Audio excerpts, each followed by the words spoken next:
মহিলা প্রধানমন্ত্রী বিশ্বের দ্বিতীয় যেন ভালোভাবে এই মৃত্যু দেখেছি তার জানাজায় প্রমাণ করে দিয়েছে তিনি বাংলাদেশের।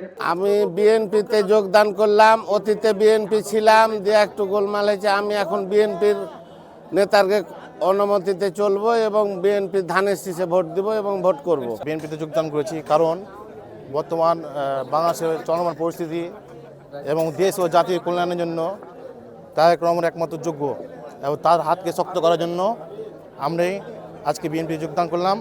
থানা সভাপতি ইয়াজদানি আলিম জজ এবং সেক্রেটারি জনাব মোহাম্মদ কাদির এর নেতৃত্বে আজকে আমরা বিএনপিতে যোগদান করলাম।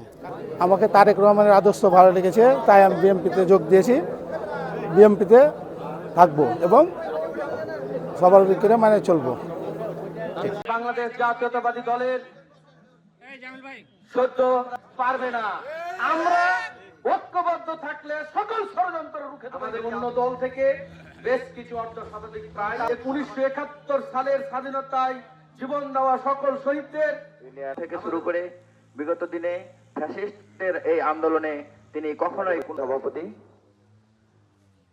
সাধারণ সম্পাদক সহ বিভিন্ন ইউনিয়ন। আজকে প্রথমে আমরা প্রয়াত রাষ্ট্রপতি